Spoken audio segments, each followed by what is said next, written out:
Fala pessoal, Prof. Renan aqui, iniciando mais um simulado da nova certificação CPA da Anbima.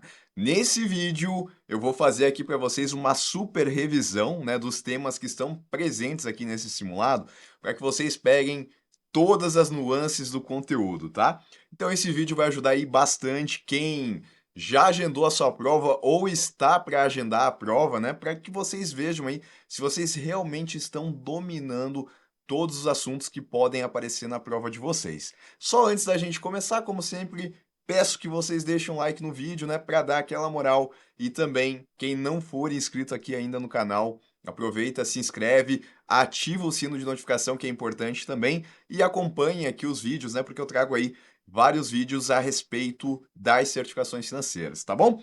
Vamos começar então, primeira questão tá aí na tela para vocês, lembrando que agora as questões aí da Anbima, elas trazem um contexto, e depois a gente tem um comando ali da questão. Então, já é nesse novo formato que está aparecendo nas provas da CPA. Fernanda acompanha, detalhe, tá? Quero que vocês, quando eu colocar a questão assim, quero que vocês pausem o vídeo, tentem resolver a questão sozinhos, E aí depois vocês coloquem ali minha correção para que vocês vejam se vocês acertaram e também justamente para fazer essa super revisão. Então, Fernanda aqui, ela acompanha relatórios econômicos e percebe que a inflação permaneceu fora do intervalo de tolerância por um período suficiente para caracterizar descumprimento da meta. Ela pergunta ao seu consultor quais são as obrigações de quem aqui, Do Banco Central nesse cenário. Considerando as regras do regime de metas de inflação no Brasil, o consultor deve esclarecer que o Banco Central deve. Questão interessante, tá? Porque dentro dessa questão aqui a gente vai trabalhar alguns temas, Envolvendo aí os papéis do Conselho Monetário Nacional, do Banco Central, também um pouquinho do Comitê de Política Monetária e também a gente trabalha o assunto aqui de política monetária, parte de economia. Então uma questão bem completa, Apesar dela estar pedindo aqui só o que o Banco Central ele tem que fazer, a gente acaba revisando muita coisa. E é isso que eu quero trazer para vocês, Essa revisão. Então vamos lá, Primeiro, o que é a meta de inflação? Basicamente, a gente sabe que a inflação ela vai tirando o poder de compra das pessoas, E ela não é interessante, porque quando eu tenho uma inflação que ela é alta e descontrolada, as pessoas que têm menos condições financeiras geralmente não conseguem ter reposição no salário para acompanhar esse aumento que acontece nos preços, E elas acabam ficando numa situação pior. Então a inflação ela é ruim, sobretudo para aquelas pessoas que têm menos condições financeiras. A gente não quer inflação. E aí o governo ele atua no sentido de evitar que a inflação ela seja alta, que ela venha prejudicar as pessoas. Não é que a gente não vai ter nenhuma inflação também, Porque em algum grau uma inflação controlada ela é como se fosse o combustível para que a economia ela possa crescer e melhorar a vida das pessoas. O que a gente não quer, é que ela seja descontrolada. Por isso que existe a meta da inflação. Anualmente, a gente tinha até pouco tempo atrás, anualmente, a meta da inflação, E durante o período de um ano, os agentes aqui, nesse caso o Banco Central, já trazendo um pouco da resposta aqui, o Banco Central ele teria que atuar no sentido de fazer com que a inflação que é vista na prática ficasse dentro dessa meta. Então, eu vou dar um exemplo aqui, tá? Vamos supor que o governo ele estipula que a meta da inflação é de 4%, tá? O que isso significa? Até tempo atrás, significava que de janeiro até dezembro, o IBGE, através do índice o IPCA, ele calculava qual que era a inflação nesse período aqui. Ele pega uma cesta de produtos, no início do ano, e vamos supor que essa cesta de produtos aqui no início do ano, ela está custando R$ 100, e ele vai ver quanto que essa cesta de produtos está custando lá no final do ano, Agora ela aumentou, está R$ 105, Um aumento aí de 5%, então acima da meta de inflação que foi definida de 4%. Então, basicamente, trazendo aqui um resumo do que é a meta de inflação, é isso daqui. Lembrando que o índice que a gente utiliza para fins de cumprimento da meta é o IPCA. Mas notem que eu falei até pouco tempo atrás, né? Porque mudou. Isso daqui pode aparecer aí na prova de vocês porque é um assunto bem atual. Agora, a gente não olha mais esse período de 12 meses para saber se está dentro ou não da inflação. A gente olha o acumulado nos últimos 12 meses. Então, se a gente está, por exemplo, no mês de julho, a gente vai olhar os últimos 12 meses aqui para descobrir quanto de inflação a gente teve nesse acumulado aqui. Vamos supor, né, que o acumulado aqui, a gente teve uma inflação de 6%. A meta, ela é de 4%. Se a gente olhasse apenas esse número aqui, a gente poderia dizer que está fora do intervalo. Só que detalhe, né? A meta da inflação, ela é estipulada com um intervalo de tolerância, que vai para baixo e vai para cima. E aí, dependendo o quanto que a gente tem de tolerância aqui, pode ser que mesmo o número estando fora do centro aqui da meta, ainda assim vai ser considerado o cumprimento da meta, tá? Vamos supor que no intervalo aqui de tolerância que eu estou estipulando, esse intervalo é de 1%, tá? Então 1% para mais, 1% para menos. Significa que de 3% até 5%, eu vou destacar aqui, tá? De 3 a 5%, esse é o intervalo. Dentro desse intervalo estaria, se a inflação, né, nos últimos 12 meses estivesse dentro desse intervalo, estaria ok. 6% está fora. Então, né, eu teria aqui um descumprimento. Teria por quê? Porque, de acordo com as novas regras aí do regimes de meta de inflação, para se configurar um descumprimento, não basta eu olhar apenas uma vez. Eu tenho que ter 6 meses em sequência, né, 6 meses consecutivos, onde os últimos 12 meses avaliados, eles ficaram fora do intervalo, tá? Então, se aqui foi o primeiro mês que ficou fora, né, a primeira medida que ficou fora, olhando esses últimos 12 meses, então é como se eu colocasse uma bandeirinha aqui de atenção, tá? Uma bandeirinha amarela, uma bandeirinha vermelha. Eu vou colocar aqui, ó, primeiro descumprimento. Aí eu vou para o próximo mês, né? Julho, depois eu tenho agosto. O que que eu vou fazer em agosto? Eu vou olhar os últimos 12 meses, né? Vai ser uma linha um pouco menor aqui, né? E vai chegar até aqui. E aí eu vou olhar, agora deu 6,1%, tá em tendência de alta. Então eu tenho agora dois descumprimentos. E assim eu vou até ter 6 meses de forma consecutiva. Se no mês aqui de setembro, né, olhando os últimos 12 meses, voltou a ficar dentro do intervalo, ficou em 5% ou menos do que isso, aí recomeça a contagem, tá? Para configurar o descumprimento, eu tenho que ter 6 meses em sequência. Bom, isso configura o descumprimento da meta da inflação, por isso que aqui no enunciado ele falou, né? Ficou fora do intervalo de tolerância por um período suficiente para caracterizar o descumprimento da meta. Então, mais de 6 meses, 6 meses ou mais de 6 meses consecutivos. Bom, quem é que estipula essa meta da inflação? Isso a gente tem que saber, tá? É algo importante. Quem estipula é o Conselho Monetário Nacional, que é o órgão normativo máximo do Sistema Financeiro Nacional. É ele quem estabelece isso daqui, lembrando que a composição aqui do Conselho Monetário Nacional, sendo o presidente, o ministro da Fazenda, tá? Aí a gente tem o ministro do Planejamento e o presidente do Bacen, tá? Então, essa é a composição do Conselho Monetário Nacional e basicamente é o governo ali, né, que vai ditar então qual que é a meta da inflação. Aí voltando para cá, tá? Para a gente entender isso, o Conselho Monetário Nacional determina a meta da inflação e quem é que vai atuar no sentido de fazer com que a inflação esteja dentro dessa meta? Aí a gente tem a participação do Banco Central, do Bacen, tá? Então, o Bacen, ele é responsável por atuar na política econômica, na política monetária, para garantir que a inflação fique dentro desse intervalo de tolerância, tá? Como é que ele vai fazer isso? Ele utiliza como principal ferramenta a definição da meta da taxa Selic. Aquela, né, que aproximadamente a cada 45 dias ela o governo, né, o Comitê de Política Monetária, que está dentro ali do Banco Central, ele se reúne para decidir se essa taxa ela vai subir, ela vai continuar igual ou ela vai descer. Né? Quem acompanha aí no noticiário com certeza já reparou que aproximadamente aí a cada 45 dias existe essa dúvida de como que a Selic vai se comportar. E por que que o governo está mexendo nela, então?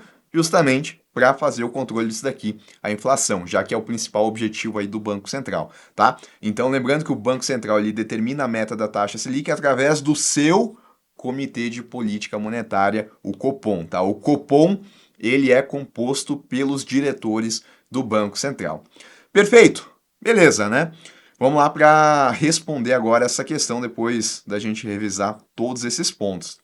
Caso, né, vocês tenham ficado em dúvida em relação à responsabilidade de cada agente aqui, né, de cada órgão, assistam a aula também, revisem isso, porque esse tema ele é muito importante, né, porque a gente trabalha aí as competências dos órgãos, né, das entidades e também a parte de política monetária que está presente aí na certificação CPA. Aí lembrando, tá, para quem não é meu aluno ainda e quer conhecer o curso aí que vai ser o diferencial na preparação de vocês para a certificação CPA, o link está na descrição, tá? Um curso completo, mais de 1000 questões comentadas, passando aí por cada termo de acordo com a nova cobrança da CPA, né, de acordo aí com o novo conteúdo programático. Tem também aí resumos direcionados para revisão, para que vocês possam agilizar e como a gente tem um conteúdo maior para essa certificação, é importante aí que vocês façam as revisões, tá? Então, voltando para as alternativas, tá? O consultor deve esclarecer que o Banco Central deve apenas ajustar a taxa Selic sem necessidade de comunicação formal ao governo. Ele vai ajustar a taxa Selic uma vez que caracterizou aqui o descumprimento da meta, ele vai ajustar, né? Só que não é sem uma comunicação formal, né? Na verdade, essa decisão é pública, tanto é que os noticiários ficam ali na expectativa de qual que foi a decisão do Comitê de Política Monetária para trazer isso a conhecimento do público, né? E o próprio Comitê ali de Política Monetária também traz atas do que foi discutido na reunião. Então, existe uma comunicação sim, isso não fica sigiloso. Divulgar uma carta aberta com explicações, medidas a serem adotadas e o prazo esperado para o retorno da inflação. Esse é o detalhe importante, tá? Como descaracterizou aqui, ou melhor, né, como caracterizou o descumprimento da meta da inflação, o Banco Central ele vai atuar, né, para trazer de novo de acordo com a meta, mas ele tem também ali que se justificar. E aí, o que que ele vai fazer? Ele vai divulgar essa carta aberta com explicações, né? É aberta ao público, direcionada aí para o ministro da Fazenda. Ele vai estabelecer quais serão as medidas que ele vai adotar para deixar a inflação dentro da meta e qual que é o prazo esperado para isso acontecer, tá? Então, são essas as ações que o Banco Central ele vai tomar quando caracterizado aí o descumprimento da meta. Transferir a responsabilidade ao Conselho Monetário Nacional.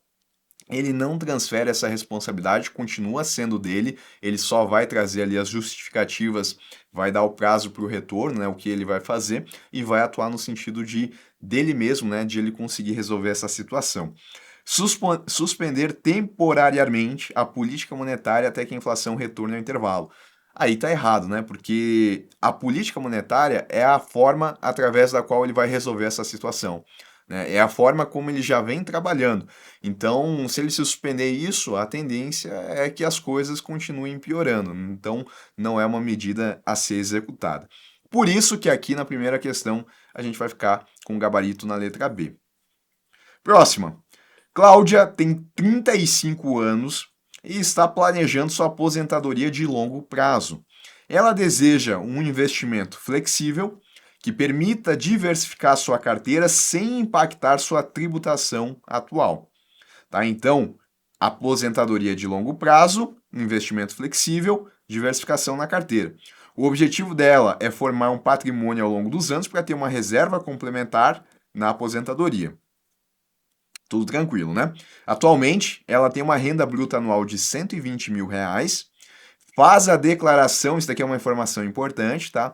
Declaração simplificada do imposto de renda e pretende investir R$ 20 mil por ano, tá? Cuidado aqui, esse valor é anual, uma vez que a renda dela é 120 mil anual, em uma previdência privada. Outra informação importante aqui. Durante uma conversa com seu consultor de investimentos, Cláudia pergunta qual o plano seria mais adequado ao seu perfil e objetivos.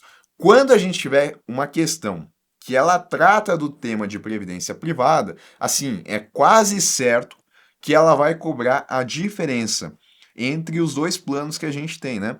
O PGBL e o VGBL, tá? Então, se aparecer no enunciado previdência privada, vocês já têm noção do que a questão ela vai tratar. Com base no perfil e objetivos de Cláudia, o consultor provavelmente vai indicar. Lembrando, tá, que ela quer essa renda complementar, o que é uma característica da previdência privada, né? Porque a gente tem a previdência pública, que quem é carteira assinada, né, quem tem CLT, vai contribuir de forma compulsória para essa previdência pública, que a gestão dela é feita pelo INSS. E ela pode, né, ter uma previdência privada que é complementar à pública, né? Por isso que a gente diz uma renda complementar. Bom, com base aqui, então, né, o que o consultor ele vai indicar? O VGBL, pois ele é mais vantajoso para quem faz a declaração simplificada e o imposto incide apenas sobre os rendimentos no resgate. Lembrando que a principal diferença, né, entre o PGBL e o VGBL está na cobrança de imposto de renda. No VGBL, o imposto de renda ele é apenas sobre rendimentos. Significa que, vamos supor, né, ela vai colocar aqui 20 mil reais por ano. Então, eu estou no ano 1, ela colocou 20 mil reais. No ano 2, ela vai colocar mais 20 mil. E assim por diante, né? Vamos supor que ela deixou aí 20 anos na aposentadoria, sempre colocando esses 20 mil reais aqui. Isso vai gerar um montante, né? Ao final do tempo, a gente vai ter os juros, né? Porque basicamente esse dinheiro aqui que está indo para a Previdência, ele está sendo aplicado em diferentes instrumentos financeiros, tá? Então pode estar sendo aplicado, por exemplo, em títulos públicos federais, em ações de empresa, né? Então vai formando uma carteira diversificada. E aí, ao final desses 20 anos, vamos supor aqui que o total que foi acumulado aqui foi de 1 milhão de reais, tá? O que ela contribuiu ao longo de 20 anos, né, foi 400 mil reais, porque 10 anos vai dar 200 mil, né, 20 mil por ano, então 10 anos 200 mil, 20 anos 400 mil reais. O que ela colocou foi 400 mil. E por que gerou 1 milhão?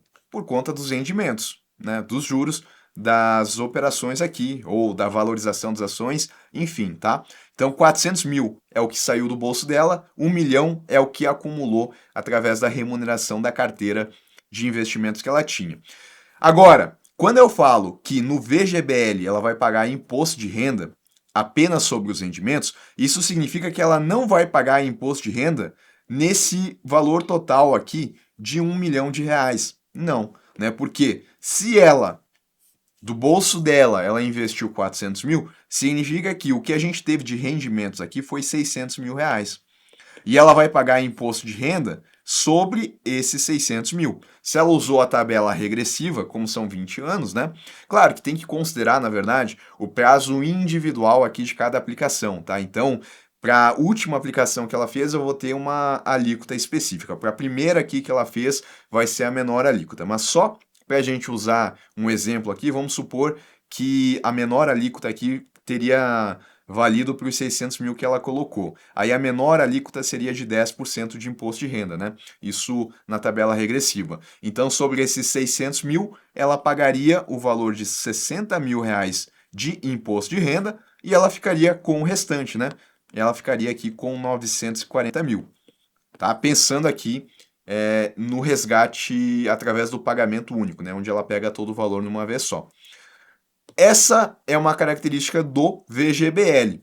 Por outro lado, se isso daqui fosse um PGBL, a lógica seria diferente. Ela pagaria imposto de renda sobre o total e não apenas sobre os rendimentos, tá? Aqui é IR total. Então ela paga 10% desse 1 milhão aqui. Isso daqui vai dar quanto? Vai dar 100 mil reais. E o que ela vai resgatar líquido é 900 mil. Antes ela resgatava 940, agora ela resgata 900. Mas Renan, então por que ela vai escolher o PGBL, onde ela paga mais imposto, ao invés do VGBL, onde ela está pagando menos? Bom, né? existe uma explicação do porquê o VGBL ele paga, a pessoa paga IR apenas sobre os rendimentos e no PGBL ela paga o imposto de renda sobre o total. Qual é essa explicação? Basicamente, no PGBL, a pessoa ela consegue diminuir a base de cálculo de imposto de renda dela a cada ano, né? Através das contribuições que ela faz nesse PGBL. É como se ela não estivesse pagando imposto de renda durante o tempo que ela está aplicando esse valor e lá no final ela vai fazer o pagamento sobre o total, né? Então essa é a explicação. Já no VGBL não tem esse abatimento da base de cálculo. É um tema um pouco complexo, né? Então para quem daqui a pouco não está lembrando disso ou não pegou, não tem jeito, tá? Tem que assistir a aula para pegar aqui as nuances desse conteúdo, tá? Mas essa é a diferença. Aqui uma revisão para quem já viu, né? Para conseguir responder a questão. Então, essa é a diferença e agora a gente vai aqui, né, para as alternativas. Eu li a letra A, né? Tá falando que o VGBL nesse caso é mais vantajoso. Isso porque o VGBL ele vai ser indicado para quem utiliza a declaração simplificada, né? A pessoa, quando ela utiliza essa declaração simplificada, ela não vai colocar ali despesas que são dedutíveis da base de cálculo de imposto de renda dela. Por isso que o VGBL faz sentido em uma declaração simplificada, tá? E tá correto quando fala que o imposto incide apenas sobre os rendimentos no resgate. Por isso que o gabarito é a letra A. Mas vamos ver os erros das demais, tá? O PGBL, pois Cláudia poderia reduzir sua base de cálculo de imposto de renda em 14.400, 12% de 120 mil, gerando uma economia fiscal imediata. Se ela escolhesse o PGBL, ela teria que mudar a declaração dela aqui para uma declaração completa. Do jeito que está aqui, ela não consegue fazer esse abatimento, tá? Então, por isso que está incorreta a letra B. Teria que ser a declaração, não a simplificada, tá? Para que isso acontecesse, teria que ser a declaração completa. Lá ela vai realmente conseguir deduzir até 12% da renda dela.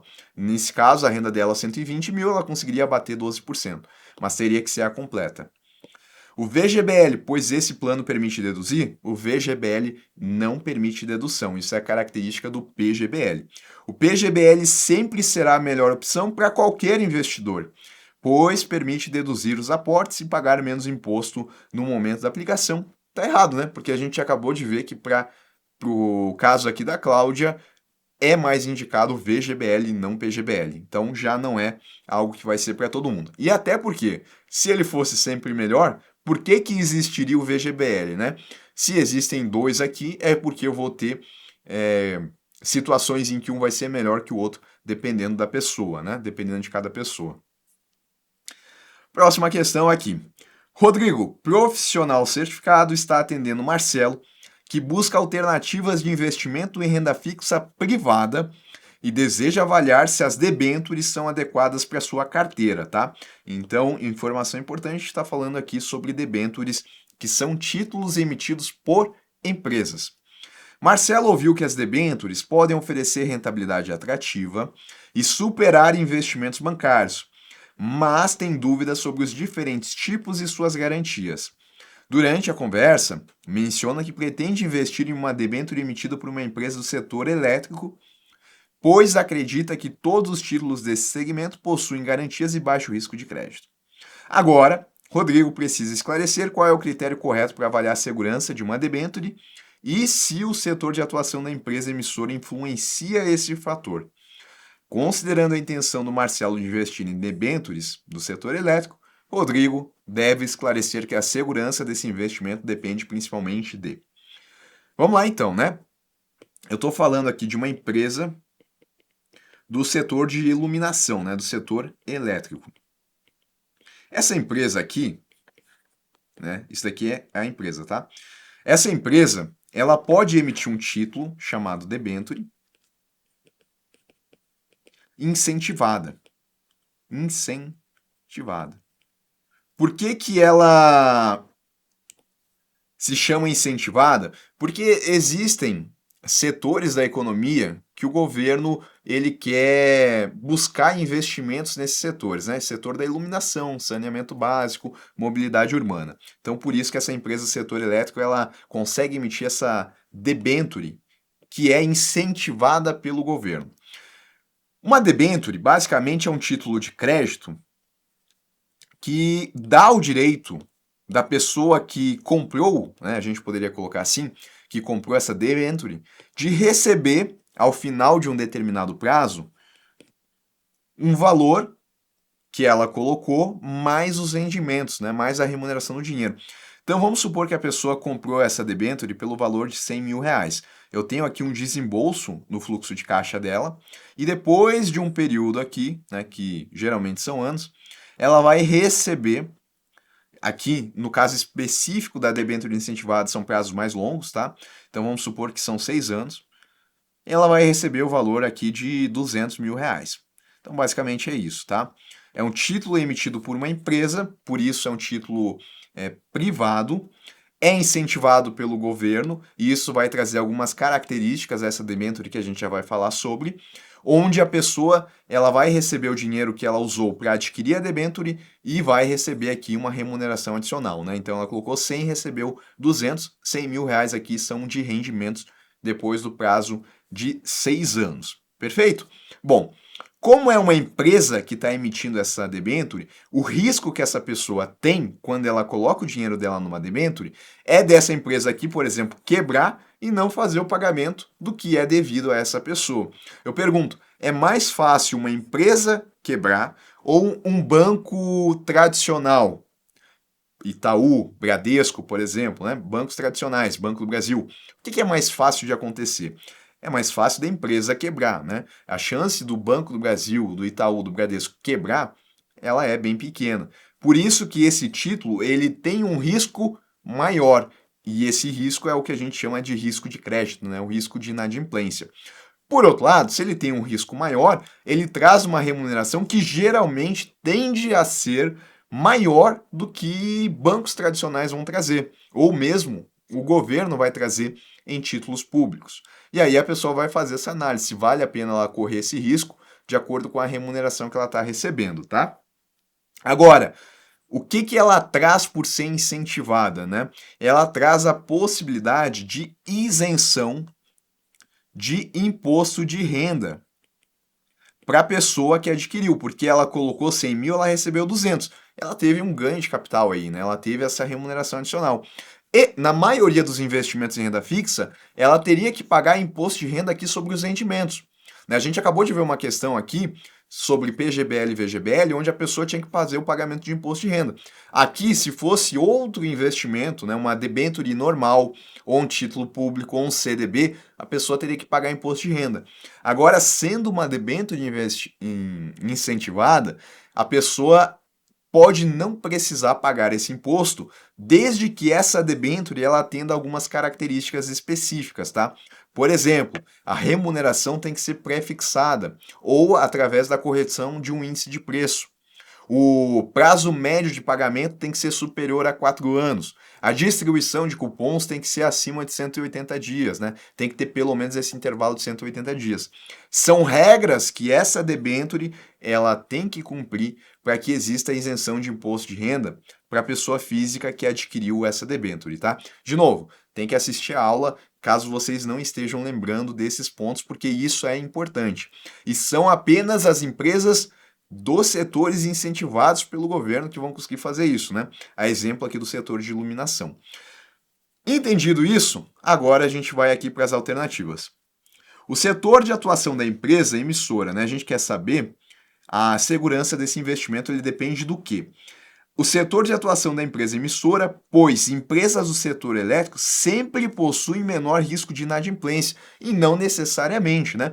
Para a gente avaliar qual que é a chance da empresa pagar ou não pagar um título, eu tenho que olhar como é que está ali a questão econômica dessa empresa, tem que olhar os balanços dessa empresa, né? Entender qual que é a situação. E existem empresas que são especializadas nisso, que são as empresas de rating, né? Então elas vão avaliar ali qual que é a probabilidade do risco de calote da empresa e vão atribuir uma nota. Então não é porque é do ramo de iluminação, do ramo de setor elétrico, que vai ter o menor risco de inadimplência. Depende da empresa, né? Pode ser que uma empresa específica tenha um risco maior e outra um risco menor. O setor influencia? Em até certo ponto, talvez sim, mas não posso também achar que o setor ele é o principal determinante. Eu tenho que olhar as condições, né? Tenho que olhar as informações específicas da empresa também. A obrigatoriedade de recompra pelo emissor antes do vencimento, caso o investidor solicite. Isso aqui não tem relação, né, com o risco de crédito, de ter mais ou menos risco de crédito, tá? O que eu olho quando eu penso na recompra, se eu vou olhar algum risco, é o risco de liquidez, né, que eventualmente eu posso tentar receber meu dinheiro e não conseguir, porque aquele título não tem liquidez, tá? Então por isso que a gente descarta a letra B também. A isenção fiscal oferecida nas debêntures incentivadas, que torna esses títulos mais seguros. A isenção é uma vantagem, mas ela não faz com que o título seja mais seguro por conta disso, né? Porque se a empresa quebrar aqui, o que mudaria eu ter a isenção ou eu não ter a isenção? Eu não vou receber da mesma forma. Então não é isso também que vai ser um fator na segurança do título. O tipo de garantia oferecida pelo emissor, pois algumas debêntures possuem proteção adicional, enquanto outras dependem exclusivamente da solidez financeira da empresa.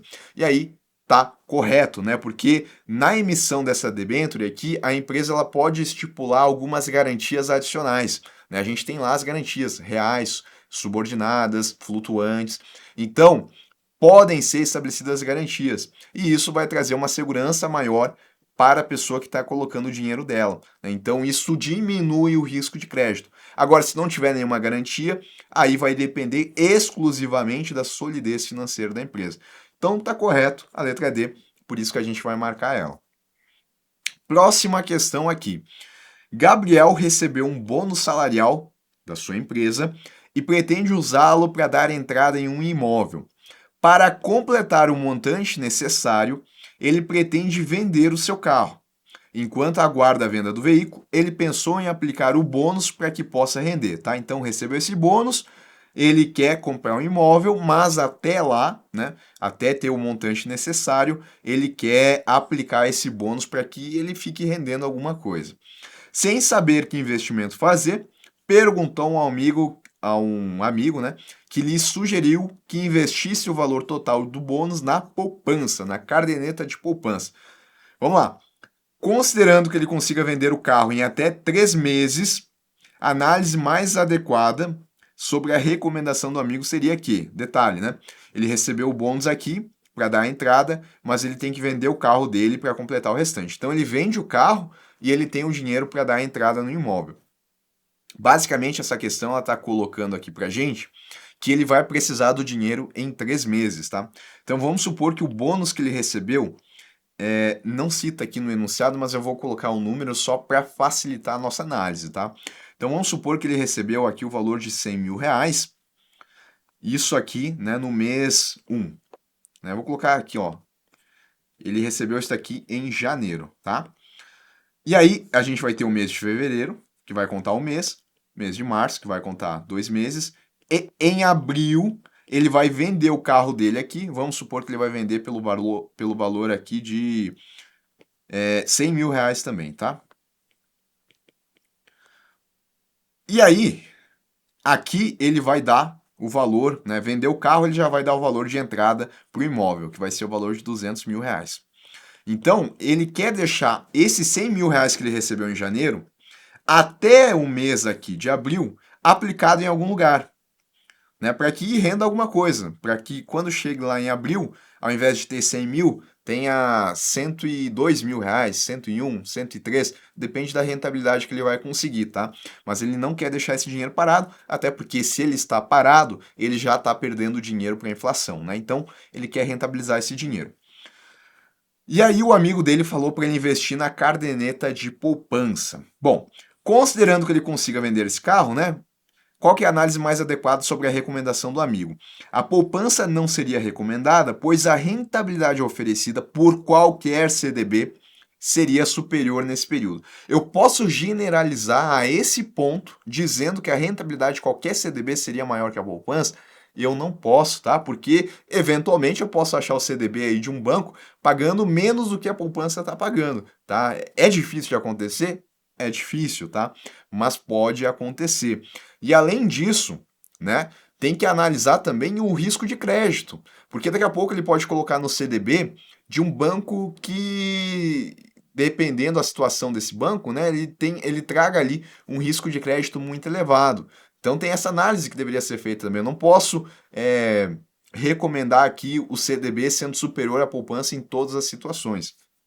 Tá? E sobretudo aqui falando que a rentabilidade oferecida por qualquer CDB seria superior nesse período. Então por isso que eu vou eliminar isso daqui.